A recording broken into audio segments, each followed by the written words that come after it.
광복주일이죠. 77주년이 되게 됩니다. 우리나라 역사는 눈물의 역사가 있지요. 1919년 이웃나라 일본한테 합병이 되어서 그때부터 식민지 생활을 이제 하게 되는데, 미래가 없고 꿈도 없었지만은 기적적으로 36년 만에 1945년도 해방이 찾아옴으로 말미암아 이 나라가 다시 한번 희망의 삶을 살게 되는 것을 볼 수가 있는데, 36년이라는 이 세월을 여러분 아마 여기 경험하신 분들도 계시는데, 36년 동안 이 일제는요 신관을 뺏어갔습니다. 신관이 뭐예요? 신관. 천황을 신으로 만들어 놓고 천황을 숭배하도록 만들어 놓았다는 것입니다. 그래서 우리 기독교인들에게 여러분 뭐를 강요하느냐? 신사참배를 강요하게 되는 것이에요. 이러한 비굴한 역사. 그래서 여러분 36년 동안에 최고의 피해를 당한 곳이 어디냐면 여러분 기독교예요. 교회예요. 교회에 얼마나 많은 피해를 당했습니까? 그러면서 여러분 우리는 마음대로 예배할 수가 없었습니다. 다시 말씀드리면 해방을 통하여서 신앙의 해방이 찾아오게 되었다는 것이죠. 이제는 마음껏 예배의 자유를 누릴 수가 있었고, 예배의 자유를 통하여 대한민국은 말 그대로 하나님께서 기이한 역사와 도심을 통하여서 지금까지 77년 동안 하나님의 역사가 함께하고 있었다는 것을 말씀을 드립니다. 대한민국 역사를 그래서 예배의 역사와 대한민국 역사가 같이 가고 있었다는 사실을 여러분에게 말씀을 드립니다. 장로님 기도에서 나왔지만은 코로나라는 것은 이 코로나로 끝난 것이 아니라 대한민국 기독교 역사에 여러분 얼마나 많은 이제 이 예배를 못 드리도록 코로나를 통하여서 역사했습니까?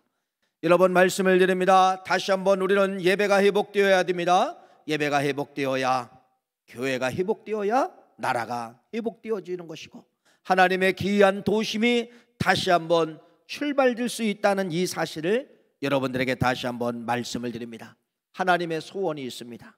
하나님의 소원은 여러분을 통하여서 예배를 받고자 여러분을 창조하셨고 여러분을 불러주셨다는 겁니다. 그래서 하나님 아버지의 소원은 다른 거 없어요.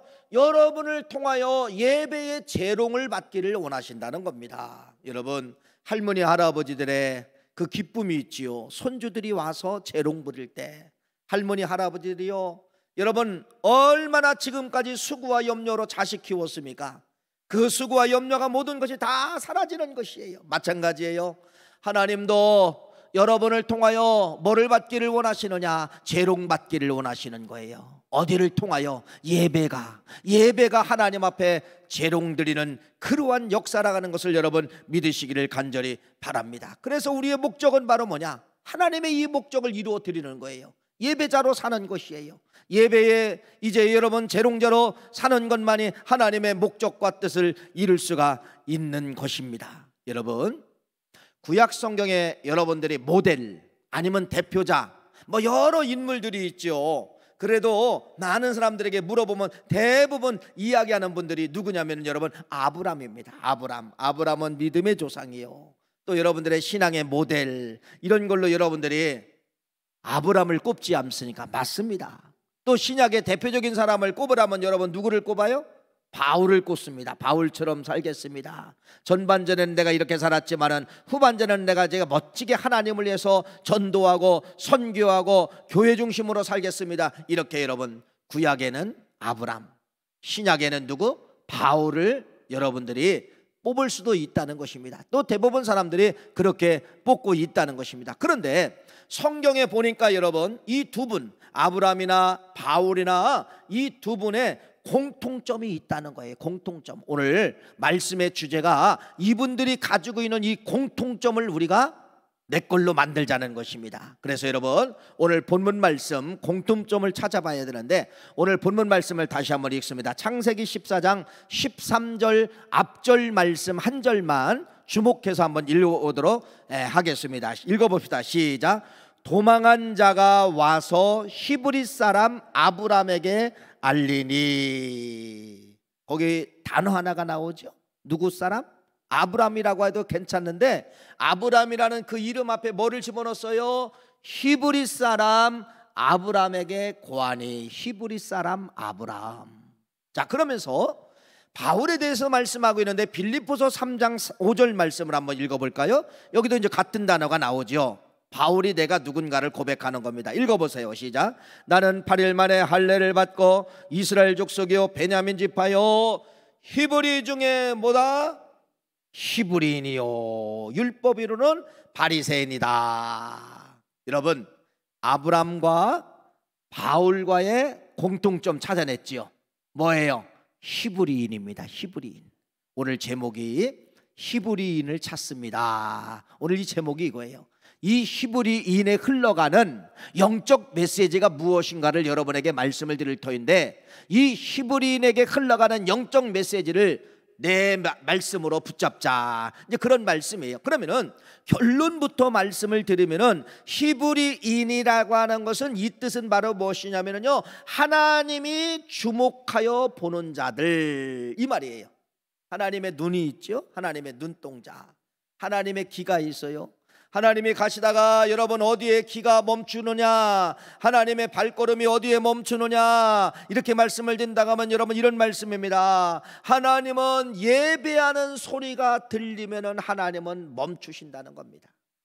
하나님의 발걸음은 예배하는 곳에 뭐하느냐, 들어와 계시다는 것이에요.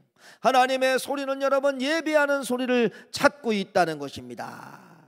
그래서 히브리인이라고 하는 것은 바로 무엇이냐, 예배하는 사람들, 예배에 빠져 사는 사람들, 예배에 미쳐서 사는 사람들, 이 말이 히브리인이에요. 그래서 여러분, 하나님은 히브리인을 찾는 거예요. 예배자를 찾는 거예요. 예배 소리가 나면 하나님은 들어오십니다. 관심 갖습니다. 도와주십니다. 함께 하십니다. 붙잡아 주십니다. 위로해 주십니다. 예배자, 히브리인이 예배자라는 뜻이, 이게 이제 결론의 말씀인데 어떻게 나왔는가를 이제 설명을 드리려고 하는 것입니다. 그래서 오늘 이 말씀을 통하여서 나는 누구냐, 이걸 여러분들이 한번 물어보는 거예요. 아무개야, 나는 누구냐? 나는 누구냐? 그러면 여러분들은 이렇게 말해야 됩니다. 예, 나는 영적 히브리인이 되겠습니다. 이 말은 바로 뭐예요? 예, 나는 예배자가 되겠습니다. 이것이 정답이다, 이렇게 말씀을 드립니다. 여러분, 성경은 66권으로 쓰여져 있지만은 이스라엘 나라의 역사도 들어가 있고, 그러나 전체 역사책은 아닙니다. 성경의 핵심은 구원이에요. 피예요. 예수예요. 구원이에요. 천국이에요. 그렇기 때문에 모든 역사를 다 여기다 기록할 수 없잖아요. 역사를 기록하려면 여러분 성경책이 수백 권이 되어야 됩니다. 성경책은 압축을 했어요. 압축. 뭐를 압축을 했느냐, 탄생의 비밀에부터 그 다음에 죄에 대한 거, 그 다음에 구원에 대한 거, 천국에 대한 거, 이거 몇 가지 기술하면서 압축을 한 것이 성경책이에요. 그런데 성경에 기록이 안 되어 있지만 역사는 흘러가야 안 흘러가요? 흘러가죠.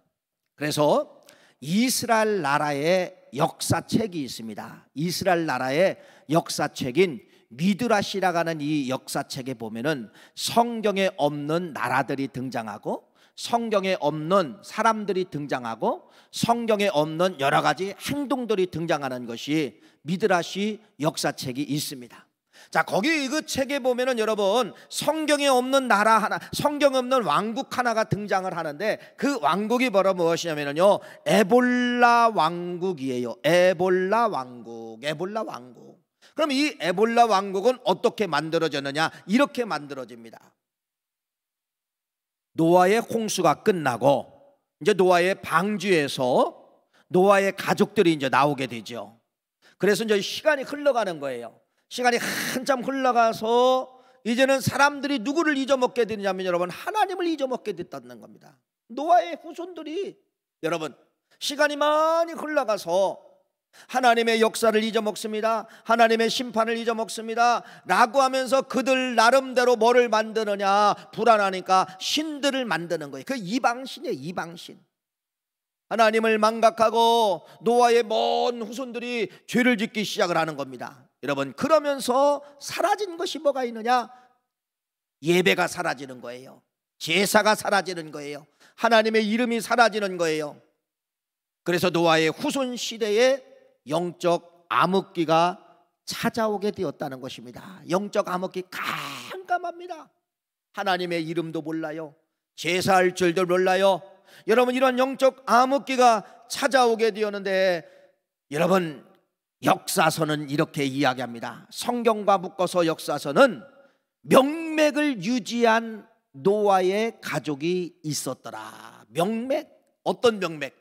신앙의 명맥, 예배의 명맥, 제사의 명맥을 유지했던 가문 하나가 있는데, 그 가문이 누구냐고 하면 여러분, 노아의 세 아들 중에 첫째 아들인 셈의 가정을 주목하고 있어요. 셈.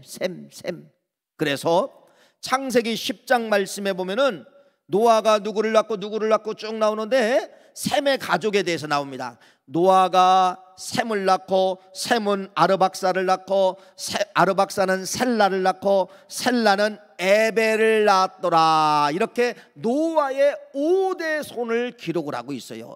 에벨을 낳았더라. 에벨. 다시 말씀을 드립니다.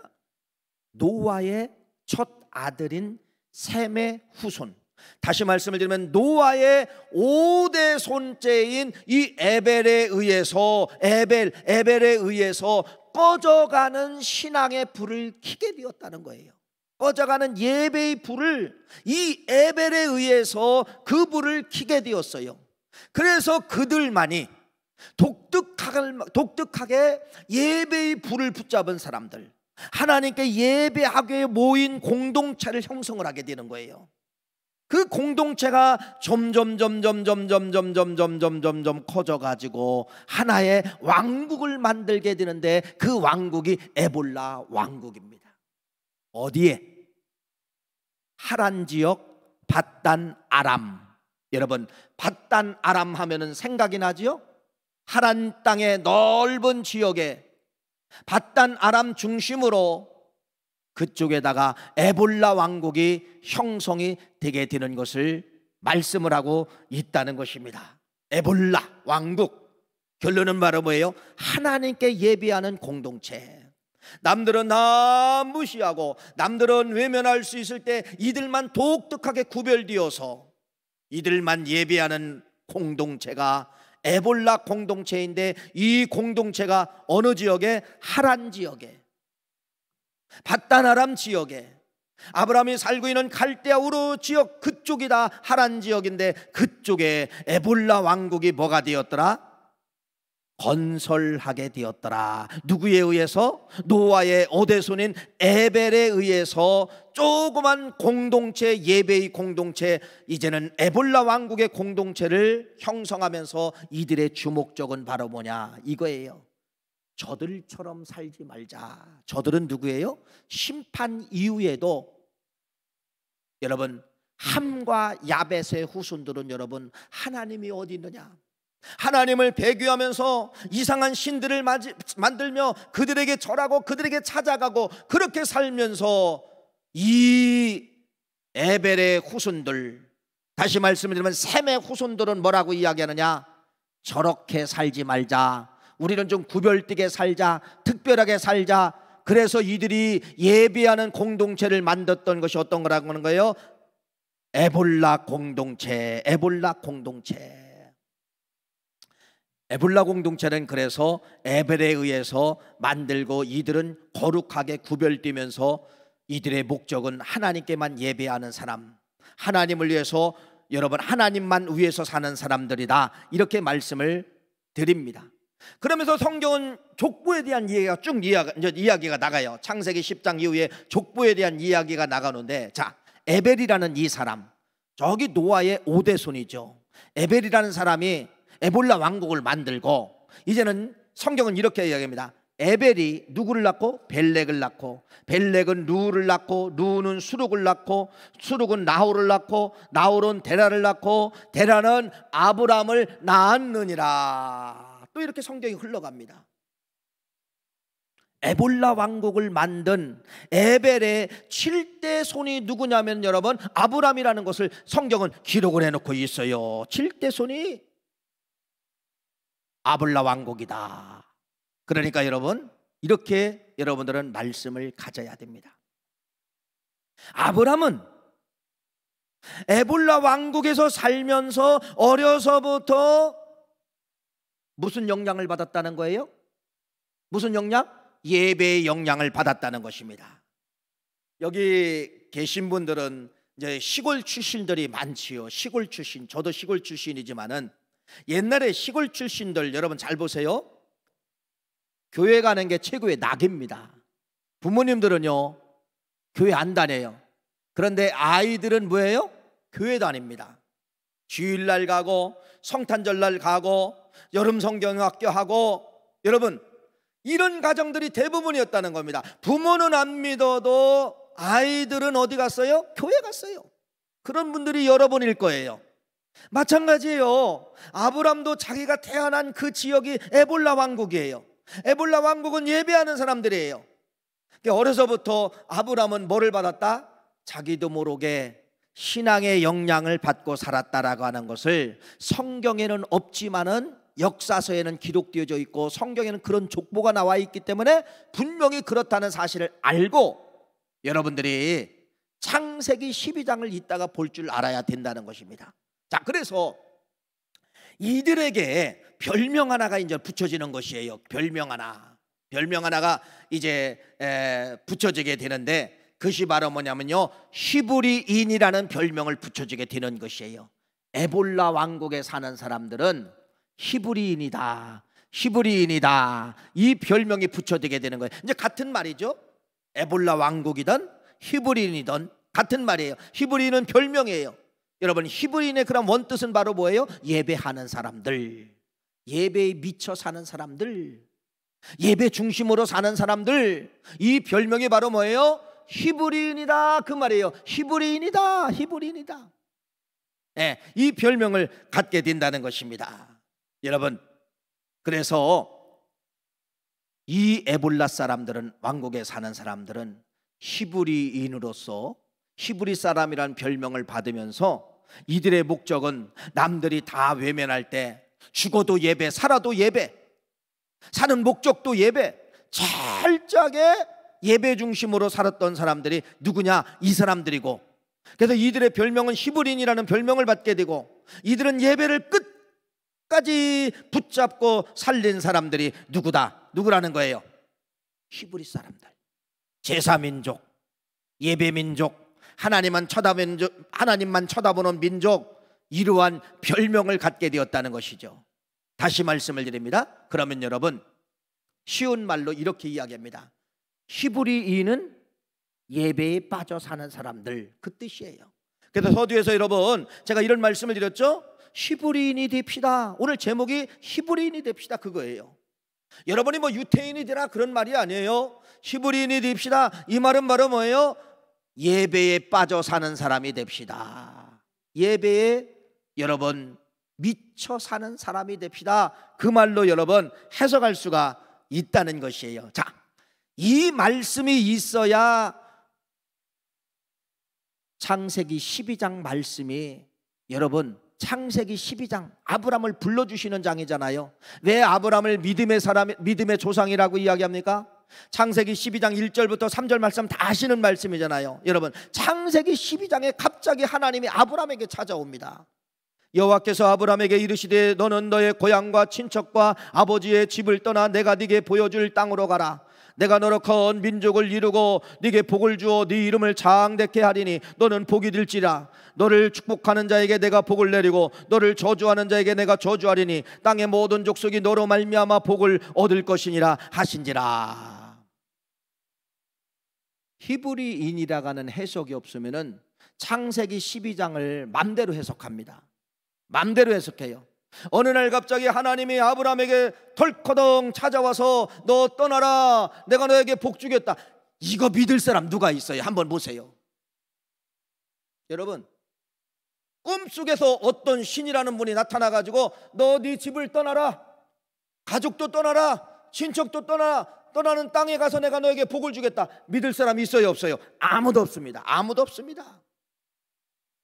창세기 12장만 본다고 하면은 이 문제가 풀어지지 않아요. 그러나 에볼라 왕국, 그러나 아브라함이 살던 이 지역, 하란 지역은 에볼라 왕국이었고, 이 사람들에게 독특한 별명 하나가 히브리인이었는데, 아브라함은 그래서 어려서부터 어떤 영향을 받고 살았던 사람이라는 거예요. 예배의 영향력을 받고 살았던 사람이고, 아브라함은 어려서부터 예배 충만, 아버지는 우상장수지만은, 여러분 우리 시골 있을 때 부모는 불교인이지만은 우리는 교회 갔잖아요. 그랬잖아요. 저희도 마찬가지예요. 저희 어머니도 여러분 무슨 그렇게 행사가 절기가 많습니까? 무슨 절기가 되면 여러분 시루떡을 해요. 시루떡을 해가지고 그 떡마다 화장실 앞에 갖다 놔라, 대문 앞에 갖다 놔라, 헛간 앞에 갖다 놔라, 장독대 앞에 갖다 놔라. 내가 다 했어요. 내가 다 했어요. 나 교회 다니면서 했어요. 우리 어머니는 그렇게 지극정성으로 섬겼기 때문에. 우리 어머니는 미신에 빠졌지만은 저는 여러분 어려서부터 교회 가면 재밌잖아요. 교회 가면은 재밌잖아요. 교회에 빠졌습니다. 아브라함도 마찬가지예요. 아브라함도 여러분 어려서부터 예배에 빠진 사람이에요. 오늘날로 말하면 주일학교 다닌 사람이에요. 그러니까 이 아브라함은 어려서부터 예배의 마치를 알고 있었고, 하나님 앞에 존귀하게 예배를 드렸던 사람이 누구냐? 아브라함입니다. 예배에 미쳤던 사람이 누구냐? 아브라함입니다. 예배를 꼭 붙잡은 사람이 누구냐? 어렸을 때부터 아브라함입니다. 이런 아브라함에게 예배 중심으로 살고 예배에 미쳐 사는 이 아브라함에게 창세기 12장에 하나님이 나타나셨다, 이렇게 말씀을 드리는 것이에요. 우리는 이 말씀, 히브리라는 말씀, 에볼라라는 왕국을 모르면은 12장에 하나님이 직접 나타나는 걸로만 해석이 되는데, 하나님은 아무에게 나타나는 것이 아니라 예배에 미쳐 사는 사람에게, 빠져 사는 사람에게 복 주려고 나타난다는 것이에요.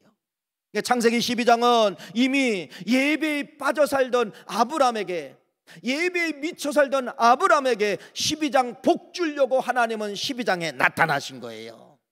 그래서 너 떠나라, 떠나라, 내가 네게 지시할 땅으로 가라. 너는 복의 근원이 될 것이다. 네가 복을 준 사람에 복을 내릴 것이고, 네가 저주한 사람에 내가 저주할 것이고, 이렇게 창세기 12장 1절부터 3절 말씀까지는 여러분들이 이렇게 해석해야 정답이라는 것이에요. 그러면 뭐예요? 하나님은 예배하는 사람에게 찾아오신다는 겁니다. 여러분, 하나님은 히브리인을 찾고 있는 거예요. 영적 예배자를 찾고 있는 거예요. 여러분이 예배에 빠져 살면은 하나님은 찾아오셔서 뭐라고 이야기하느냐? 아브라함에게 이야기한, 내가 너에게 복을 주리라. 내가 너의 소원을 이루어 주리라. 내가 너와 함께 하리라. 너는 복덩어리다. 네가 복을 빌면 복을 줄 것이고, 네가 저주를 하면 저주를 내릴 것이다. 아브라함아, 이게 창세기 12장 1절부터 3절 말씀입니다. 여러분, 이렇게 예배가 중요하다는 것을 이미 창세기 12장 아브라함을 통하여서 우리에게 잘 말씀하고 있는 것이에요. 12장은 그렇게 이제 끝납니다. 아브라함이 순종합니다. 순종해서 하나님이 지시할 땅으로 왔어요. 이제는 복을 받았어요. 창세기 22장의 사건이 이제 벌어지죠. 아브라함이 100세에 수십 년을 하나님 예배 중심으로 살았던 이 아브라함에게 결국은 사라의 몸에 태문을 엽니다. 예배자에게 태문을 엽니다. 안 되는 것을 불가능을 가능케 합니다. 예배자에게 여러분 생산의 복이 찾아오게 된 거예요. 아브라함이 100세에 누구를 낳아요? 이삭을 낳잖아요. 이삭을 낳아요. 여러분, 그런데 창세기 22장에 하나님이 그 이삭을 달라는 겁니다. 모리아 산에서 네 아들 이삭을 인신번제로 드려라. 인신번제로 드려라. 그러면 여러분이 아브라함이라고 하면은요, 그런 메시지가 들으면 별의별 여러분들이 하나님 앞에 따져야 됩니다. 하나님, 짐승으로 합시다. 사람이 뭡니까? 짐승으로 합시다. 하나님 그렇게 잔인하십니까? 하나님 그렇게 아들의 피를 원하십니까? 아니에요. 하나님, 내가 양 1000마리를 드릴게요. 여러분, 얼마든지 아브라함도 하나님 앞에 요구도 할 수 있고 물어볼 수도 있고 따질 수도 있지만은 창세기 22장의 바보 같은 아브라함은 따지도 않습니다. 묻지도 않습니다. 하나님이 뭐 하라는 거예요? 너 모리아 산에서 제사 드려라, 제물은 네 아들이다. 이거 어떻게 해석해야 돼요? 여러분, 어떻게 해석해야 돼요? 네, 이렇게 해석해야 됩니다. 아브라함은 어려서부터 에볼라 왕국에서 태어나서 에볼라 왕국에서 자라서 어려서부터 예배가 무엇인지를 알고 하나님이 달라가면 자기 목숨까지 주어야 된다는 예배의 정신관을 알고 있었기 때문에 창세기 22장에 진정한 예배가 무엇인가, 제사가 무엇인가를 실제로 모리아 산에 가서 자기 아들을 죽이려고 칼을 비수처럼 꽂으려고 하는 사람이 누구냐? 아브라함이에요. 어떻게 해석해야 된다고요? 예, 에볼라 왕국에서 살았고 히브리라는 별명을 어려서부터 받았고 저 예배에 미친 사람이라는 소리를 들었던 이러한 DNA가 나중에 아브라함이 장성하여 100세가 되었을 때 자기 자식 이삭을 모리아 산에 드릴 수 있는 이러한 엄청난 제사를 드릴 수 있었던 것은 어려서부터 갖고 있었던 그 DNA가 아브라함을 이렇게 창세기 22장에 위대하게 만든다는 것을 말씀을 드린다는 것입니다. 여러분, 경쟁력입니다. 미래 사이는요, 경쟁력이에요. 근데 미래 사이는 다 똑같아요. 아이들이 여러분의 아이든 저쪽 집안의 아이든 여러분 다 똑같아요. 다 똑같다는 건 뭐예요? 지식이 거의 똑같다는 겁니다. 지식이 여기 대학교 나왔으면 여기도 대학교 나왔고, 이 가정이 박사학위를 받게 되면 여기도 박사학위, 누구를 갖다 놓아도 비슷하다는 것이고, 두 번째는 핸드폰이라는 것이 지식의 수준을 다 똑같이 만들었어요. 이제는 여러분의 핸드폰이 있기 때문에 다 누구나 네이버든 다음이든 뭐 네이트온이든 어떤 것을 뉴스를 접해요. 지식이 똑같습니다. 똑같아요. 옛날에는 방송을 들은 사람만 알고 있는데 지금은 여러분 똑같은 시대에 이게 무슨 말이냐면요, 마지막 시대에는 모든 사람의 수준이 다 똑같아진다는 겁니다. 백지장 한 장 차이란 말이 그 말이 이제 맞는 거예요. 그런데 유독 잘 보세요. 똑같은데 마지막 시대는 다 똑같아지는데, 아니 거기 리더자가 누구냐면 여러분 누굴까요? 어려서부터 예배를 드린 사람들은 하나님이 창조력을 주신다는 겁니다. 세상의 지식이 아니라 하나님이 주시는 창조력으로 경쟁해서 이기게 된다는 것이에요. 그래서 여러분의 자녀, 여러분의 손주, 코로나를 통해서 애들이 더 안 나가잖아요. 이건 부모가 말려서 안 나가는 거예요. 애들은 가고 싶은데요, 부모들이 말리는 거예요. 2년 반 동안 방송의 세뇌가 돼서 그래요. 방송의 세뇌가 이렇게 무섭습니다. 교회 가면 뭐 코로나 걸린다, 가면 안 된다, 앉으면 안 된다, 이런 세뇌가 걸렸기 때문에 부모들이 막고 있다는 것이에요. 미래 사이에 이 아이를 죽이는 거예요. 미래 사이에 이 아이의 수준, 세상 실력은 똑같은데 뭘로 이겨야 돼요? 영적 예배로 이기는 사람들이 미래 사이에 주역자가 될 수가 있는데, 영적 예배를 가진 사람들에게는 뭐를 주시느냐? 하나님의 창조력을 주신다는 겁니다. 이 창조력은 세상의 지식이 따라갈 수가 없는 것이에요. 그래서 미래 사이는 예배자들이 승리하는 사이입니다. 미래 사이는 저렇게 어렸을 때 아이들이 하나님의 말씀을 묵상하고 들었던 아이들의 시대가 반드시 온다는 거예요.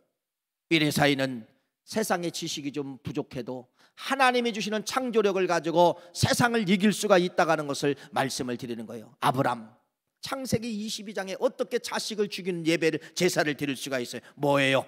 어려서부터 DNA, 예배의 DNA. 하나님은 죽게 만들면 하나님은 또 살게도 하신다.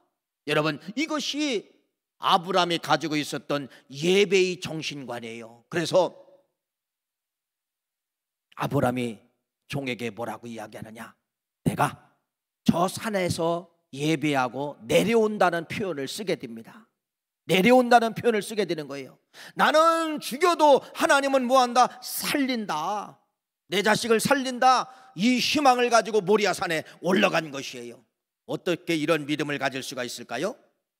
어려서부터 에볼라 왕국, 히브리라는 별명을 들이며 예배에 빠졌던 이 아브람은 예배를 통하여 죽이면 살린다, 이러한 신앙의 DNA가 있었기 때문에 자기 자식 죽여도 하나님은 살려주신다. 이 메시지를 붙잡고 위대한 예배자로 사는 것이 창세기 몇 장이에요? 창세기 22장 말씀이다. 이렇게 말씀을 드립니다. 사랑하는 귀한 성도님, 아브람 히브리인입니다. 짧게 말씀을 드렸지만은 예배하는 사람에게 12장이 찾아오는 거예요. 내가 너에게 복 주겠다. 내가 너에게 문제를 해결해 주겠다. 내가 너에게 좋은 땅으로 인도해 주겠다. 여러분 소원이 무엇입니까? 여러분 어떤 소원을 갖고 있습니까? 예배에 미쳐보십시오. 하나님은 찾아오시게 되어 있어서 12장 가지고 너에게 말씀하는 거예요. 염려하지 마라. 내가 너의 기업을 좋은 땅으로 만들어 주겠다. 내가 너에게 복을 주겠다. 후손들에게 복을 주겠다. 이렇게 창세기 12장 가지고 찾아오시는 거예요. 창세기 12장은 예배의 성공자에게 찾아오는 아브라함의 메시지라고 하는 것을 여러분 믿으시기를 간절히 축원합니다.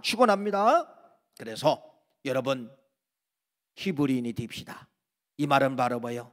아브라함처럼 예배에 빠져 사는 사람이 되면은 하나님이 여러분을 복의 복으로 인도해 주십니다. 이 말로 여러분 해석하시기를 간절히 축원합니다. 두 번째, 다시 한번 빌립보서 3장 5절 말씀을 읽어보겠습니다. 3장 5절 말씀 시작. 빌립보서 3장 5절 말씀 화면 틀어주세요. 자, 읽어보세요. 시작.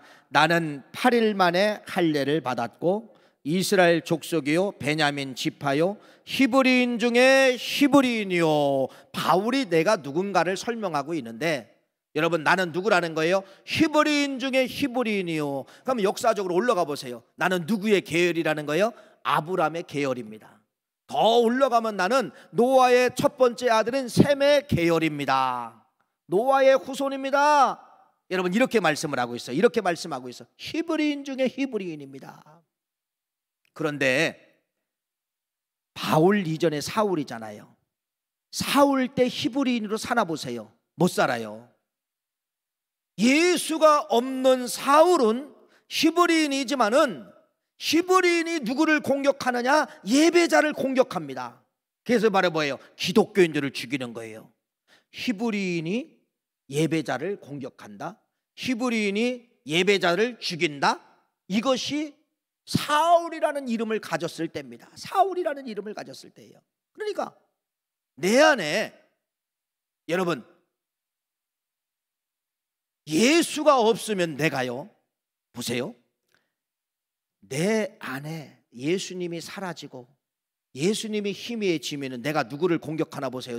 사울처럼 똑같아요. 누구를 내가 교회를 공격하고 내가 신앙인을 공격하고 내가 예배를 공격하고 공격자가 된다는, 무서운 공격자가 된다는 거예요. 예수가 빠져나가면은 내가 예배를 공격한다는 거예요. 예배를 공격한다는 거예요.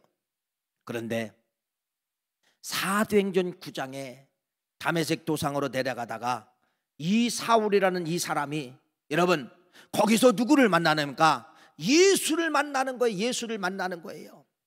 그러면서 여러분 사도행전 9장부터 그의 인생이 완전히 달라지게 되는데 뭘로 달라지나 보세요. 다시 히브리 사람으로 거듭나게 되는 것이에요. 예배자로 거듭나게 되는 것이에요. 예배의 삶을 살게 되는 것입니다. 다시 히브리 사람으로 돌아왔어요. 그래서 바울이 됐지요. 바울은 가는 곳마다 하나님의 말씀을 가르치고 예배를 드리고 희당에 들어가서 쟁론도 하고 이렇게 철저히 예배를 여러분 드리고 예배를 백성들에게 전파하고 알려준 사람이 누구예요? 바울이에요. 그래서 이 바울은 어떤 사람으로 살게 되는 거예요? 진정한 히브리 사람으로 예배자로 살게 되는 것을 말씀을 하고 있는 것이에요. 그래서 하나님께서 사도행전 16장 말씀에 보면은 바울에게 환상으로 나타나서 네가 마게도니아로 가라. 이 말은 바로 뭐냐면 너 유럽으로 가라. 꿈의 환상 중에서 마게도니아 사람들이 손짓을 하는 것을 보고서 바울이 방향을 바꿔버립니다. 마게도니아로, 유럽으로 바꿔버리게 되는 것이에요. 그런데 순종하고 유럽에 가서 이런 말씀이 기록되어져 있습니다. 사도행전 16장 13절 안식일에 우리가 기도할 곳이 있을까 하여 문 밖 강가에 나갔다. 이말 좀 해석해 봅시다. 안식일 날 바울은 예배하려고, 예배 장소를 찾으려고 문 밖으로 나갔다, 이렇게 말씀을 드리는 것을 볼 수가 있죠. 이건 바로 뭐예요? 바울은 어디를 가든 무엇을 하든, 환경이 좋든 환경이 나쁘든 철저하게 뭐를 찾았느냐? 예배의 장소를 찾고 예배를 드렸다는 것이에요. 그것이 여러분 빌립보서에 기록되어져 있잖아요. 옥중서신이에요. 빌립보서 옥중에서 바울이 뭐 했어요? 찬송했어요. 예배했다는 것입니다. 바울이 옥중에서 기도했어요. 예배했어요. 예배할 때 기적이 일어납니다. 옥문이 열립니다. 착고가 풀어집니다. 이것이 바울의 고백이에요. 오늘도 사도행전 16장은 예배하려고 기도처가 어디 있는가 찾아보려고 강가에 갔는데 한 여인을 만나게 된 거예요. 그게 누구냐면 누디아라는 여인이에요. 그래서 이 누디아라는 여인에게 여러분 말씀을 선포하고 여러분 구원을 영접하고 이 가정이 세례를 받게 되는 거예요. 세례를 받게 되는 것이에요. 그런데 누디아가 누구냐? 누디아는 여러분 여성 사업가입니다. 여성 사업가인데 이 누디아는 어떤 사업을 하는 사람이냐? 여러분 자색옷감을 파는 사람이 자색옷감. 자색옷감은 여러분 자색이라는 이 자주색옷감은요 일반 평민들이 입는 옷이 아니라 귀족들이 입는 옷이에요. 왕족들이 입는 옷이에요. 그러니까 누디아라는 사람은 왕족에게 귀족에게 사업하는 사람이라는 겁니다. 최고의 사람이라는 거예요. 여러분 세상에서는 최고로 인정해 주는 사람이라는 거예요. 이런 사람이 여러분 바울을 만나 개종하고 세례를 받고 나중에 이 여인을 통하여서 바울의 엄청난 협력자가 되었다는 것을 말씀을 드린다는 것이에요. 여러분 결론입니다. 결론은 바로 뭐예요? 예배입니다. 예배. 예배를 드리면은 하나님의 이러한 사업가도 주시고 예배 중심으로 살면은 여러분 누디아도 주시고 최고의 사람을 주신다는 것을 우리에게 말씀을 하고 있습니다. 그러면은 이러한 사실을 예수님은 몰랐을까요? 여러분 예수님도 예배가 중요하다, 예수님도 예배가 최고로 중요하다는 것을 요한복음 4장 23절 말씀의 결론으로 말씀합니다. 한번 읽어봅시다. 이렇게 말합니다. 시작. 아버지께 참되게 예배하는 자들은 영과 진리로 예배할 때가 오나니 곧 이때라. 아버지께서는 자기에게 이렇게 예배하는 자들을 뭐한다? 찾으시느니라. 구약적인 말씀, 오늘 이 말씀을 읽어보세요. 아버지 하나님은 누구를 찾는다? 히브리인을 찾는다. 히브리인을 찾는다. 하나님은 지금도 예배하는 사람들에게 집중합니다. 예배하는 사람에게 찾아옵니다. 예배하는 사람에게 땅의 복을 줍니다. 예배하는 사람에게 복의 근원이 되게 만듭니다. 이게 누가 받은 복이에요? 아브라함이 받은 복이죠. 어려서부터 예배 중심으로 살던 사람에게 하나님이 찾아오셔서 가라, 그 땅에서 너건 복의 근원이 될지라. 바울이 예배 중심으로 살았을 때, 옥중에서도 예배 중심으로 살았을 때 여러분 누구를 만나게 되느냐? 누디아를 만나게 되는 거예요. 물권의 사람, 최고의 사람을 만나게 되는 거예요. 그래서 이 예배 안에는 여러분 보화입니다. 여러분이 볼 수 없는 거, 만질 수 없는 거, 엄청난 이 보화가 예배를 드릴 때 뭐 하게 되느냐? 문이 열리게 되는 것이에요. 문이 열리게 되는 거예요. 오늘 이 말씀을 통하여서 히브리인을 찾습니다. 하나님은 예배하는 사람을 찾습니다. 여러분 뭘로 머물기를 원하십니까? 조건, 환경 이제는 따지지 마시고 어느 조건에서든지 감옥 같은 환경에서도 예배를 펼치십시오.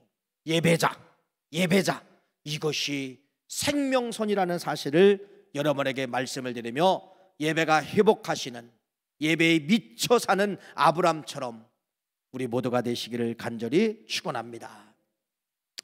하나님